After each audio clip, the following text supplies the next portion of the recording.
Dan hampir dapat disimpulkan banyak hal yang sudah ada tetapi tidak dijalankan. Banyak hal yang sudah ada tapi tidak dijalankan.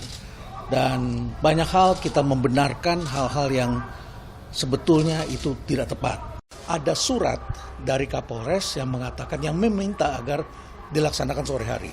Ya. Terus kemudian diminta oleh PT LIB agar dilakukan pada malam hari. Kalau memang itu ditolak, mengapa polisi kalah? Mengapa Polres kalah? Ya, mengapa Polres kalah dan harus tetap dijalankan pada malam hari? Kami bicara dengan para atlet dan para atlet mengatakan sangat tidak nyaman bertarung mulai 9:30 malam misalnya. Kalau kemarin kan tidak jam 9:30 malam. Tapi banyak sekali hal-hal seperti ini dilakukan 9:30 malam.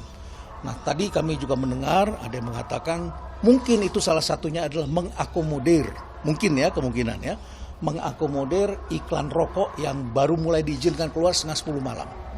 Ya, misalnya seperti itu. Jadi kalau mau bicara perubahan, ini perubahan semuanya ini. Semuanya harus berubah ini.